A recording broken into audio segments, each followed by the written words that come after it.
Lá do céu um raio de lua beijou a terra em flor e assim nasceu o amor. Lá no céu azul a imensidão tomou do amor e fez morar em meu coração. Oi pessoal, olha só, tô invadindo aqui o canal do Dr. Pereirinha pra gente falar sobre um assunto importantíssimo: distúrbio do sono. Nas crianças, é claro. Eu tenho um menininho de 1 ano e 4 meses e tô preocupado com esse assunto. É por isso que eu tô aqui no seu canal hoje, doutor. Obrigado e desculpa invadi-lo. Obrigado, Henrique, por ter vindo ao meu canal, Pereirinha Pediatra YouTube. Agradeço, viu, você estar vindo aqui e lhe digo que informo que temas de medicina do sono com o qual você tem ultimamente se preocupado razoavelmente, eu vou me discorrer bastante sobre esses assuntos de medicina do sono. Vamos lá para as dúvidas então. Bora lá. Distúrbio do sono. Isso é comum? Sim, é comum, bastante comum. Mas temos duas situações. Uma delas é aquela família que chega ao consultório do profissional relatando que o filho apresenta um distúrbio do sono. E a motivação da consulta foi justamente o problema do sono do seu filhinho. Isso daí não é tão comum. Agora, as crianças vão aos médicos por questões banais, como gripinha, dor de garganta, resfriadinho, etc. né? E o médico inquirindo a família sobre como a criança dorme, daí então se verifica que muitas crianças têm um mau sono e os pais nem se davam conta de que isso acontecia com seus filhos. Então, somado a essas duas situações, eu posso dizer para você que é bastante comum o distúrbio do sono na criança. E quais os principais distúrbios do sono em crianças? Como é que a gente pode tratar disso? Os distúrbios propriamente dito, que pioram, que prejudicam o sono da criança, não são muito abundantes, né? Agora, como consequência da vida moderna, e sobretudo os pais não entendendo que as crianças precisam de mais sono do que eles próprios, é comum que a criança tenha insuficiência de sono, né? A insuficiência de sono de 1 noite, 2 noites, a gente denomina de privação de sono, né? Agora, ocasional. Agora, quando noite após noite a criança dorme meia hora a menos, 40 minutos a menos do que devia dormir, ela vai somando privações cotidianas, noturnas de sono, e daí se diz que a criança está em débito de sono. Débito de sono é uma condição onde se entende que cronicamente a criança não anda dormindo o suficiente que ela precisa. Quanto é o suficiente para uma criança? Então, isso daí é muito variável, porque a necessidade é extremamente dependente da idade da criança. Por exemplo, um recém-nascido no primeiro mês pode precisar de 16 horas de sono, né? Já uma criança de 1 ano de idade dorme cerca de 50% do seu tempo de sono, então 12 horas de sono. Um adolescente, eles se julgam, os adolescentes, digamos, entre 10 e 16 anos de idade, se julgam uma pessoa já adulta que precisa de 8 horas de sono, 7 horas e meia de sono. Não, o adolescente precisa de 9 horas de sono. Então isso é muito variável. E 2 irmãos, um pode se dar bem com 9 horas de sono e o outro não dormir, gêmeos às vezes, não idênticos. Um se dá bem com 9 horas de sono e outro precisa até de menos, de 8 horas, entendeu? Então a individualidade é muito... O que pode atrapalhar um bom sono da criança? A vida moderna seguramente é um dos grandes empecilhos para o bom sono da criança, a vida moderna. Desde que o Edison inventou a luz, né, a lâmpada, né, acredita-se que o ser humano dorme cerca de 20% menos do que antes do advento da luz.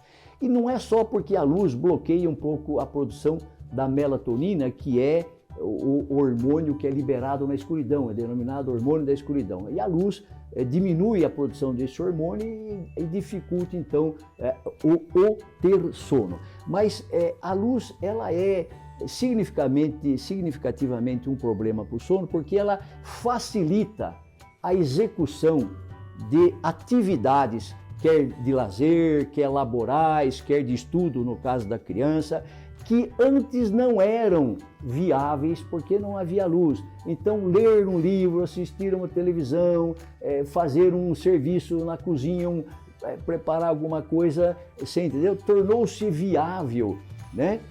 Com o advento da luz. E isso daí, então, vai roubando tempo da noite que, teoricamente, deveria pertencer ao sono. Doutor, criar uma rotina com o bebê, isso ajuda a determinar, por exemplo, um horário para o banho, horário para mamar, e aí ir desligando o bebê, isso ajuda no sono? Não só ajuda, é indispensável. A rotina, né, para com o sono é indispensável, né? E, sobretudo, absolutamente necessário a constância dos horários, né? A disparidade entre horários de dormir, por exemplo, horários de dias de semana, que no dia seguinte a criança tem escola de manhã, e horários de fim de semana, que a criança pode acordar mais tarde, é um grande problema. Então, a constância de horários entre os dias de semana e os dias de fim de semana é, assim, muito importante seguir essa constância. E, realmente, a rotina, como que torna-se para a criança um reflexo condicionado de que a hora do sono se aproxima. Então, é bom seguir uma rotina, o banho central, a mãe contar uma história, mas que seja sempre uma historinha, não a criança vai pedir, mãe, conta outra, é sempre aquela bem rotina. Curtinho. Curtinha, é muito interessante. Agora, muito interessante. Quais as consequências de um mau sono? As consequências de um mau sono, quer porque se privou a criança de dormir o tempo suficiente de sono que ela precisa, ou quer porque ela tem um distúrbio do sono e dá-se um tempo a ela bom para dormir, mas ela, porque tem um distúrbio, uma doença do sono, né? É muito, muito problemático sobre vários pontos de vista do dia seguinte da criança, né? Disse que um bom sono é o que importa para uma boa vigília. A vigília então, o dia seguinte, quando estamos acordados. A criança, particularmente a pequena, que não dorme bem, ela se torna um pouco mais turbulenta, às vezes aparenta ser portadora de déficit de atenção com hiperatividade, ela é mais propensa a crises de birra, é mais brigona, socialmente com os coleguinhas ela interage menos agradavelmente, né? E um problema muito significativo é a cognição. A cognição prejudica muito, está prejudicada muito quando o sono é ruim, né? A capacidade de memorização, a capacidade de prestar atenção na professora, aos ensinamentos, o tempo de reação das crianças frente a situações que lhes é apresentada, a capacidade de a criança maior de planejar, conciliar o que precisa fazer com o tempo que precisa fazer, isso se chama função executiva, né? É muito prejudicado o intelecto da criança, muito prejudicado, a escolaridade também decai muito a performance da criança quando ela não dorme bem, né? Há muitas crianças que não vão bem na escola e uma vez que os pais atentam para o problema e que entendem que a criança está apresentando tempo insuficiente de sono ou sono problemático, e eles resolvem isso aí com ajuda profissional, então seguramente com frequência a criança melhora seu desempenho acadêmico, seu desempenho na escola. Agora, doutor, como os pais podem avaliar, identificar se os seus filhos estão tendo mau sono, se estão dormindo mal?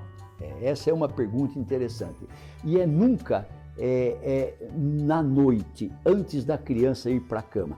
Nós temos no nosso ritmo circadiano uma situação em que na noite, digamos assim, 7, 8 da noite, a gente acende, como que nossa vigilância melhora, nossa capacidade física, mental melhora. Então, mesmo tendo dormido uma noite anterior pouco sono ou dormido mal, a gente está aparentemente até desperto, né? E os pais, vendo o seu filho bastante assim ativo, 8, 9 da noite, eles então raciocinam provavelmente intuitivamente que, ora, ele não está com sono. Se ele não está com sono, ele tem dormido bem.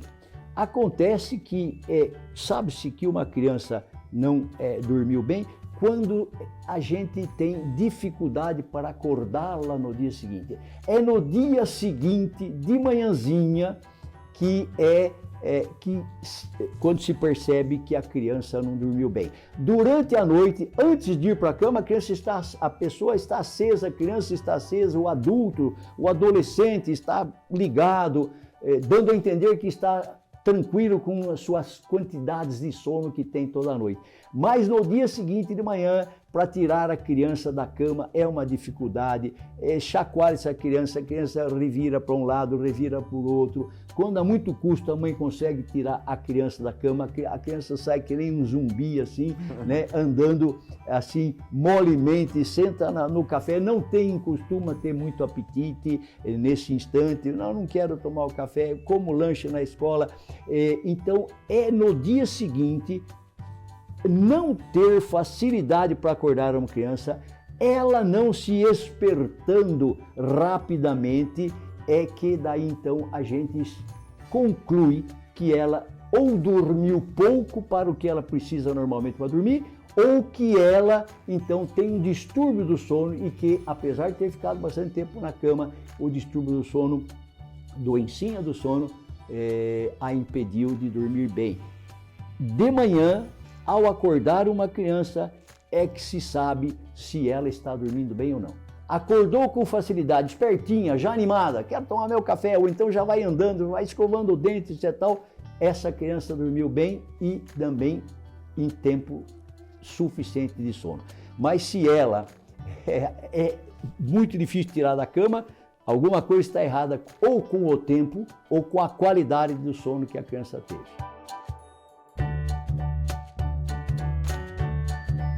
Muito esclarecedor, doutor. Obrigado por essa possibilidade de enriquecer o nosso conhecimento aqui no seu canal, hein? Agradeço muito você ter vindo. É uma honra. Você é um homem de mídia, um homem muito conhecido, tem um extraordinário número de seguidores, então quem agradece sou eu. Imagina. Muito obrigado. E olha só, se você ainda não acionou o sininho aí no canal do Dr. Pereirinha, aciona agora. Se você também não tá seguindo aí, é só seguir, não é isso, doutor? É só isso, eu agradeço muito. É obrigado, isso aí. Henrique. Valeu, doutor. Obrigado. Tchau. E assim vou pela vida além a cantar o amor que nasceu e vai bem.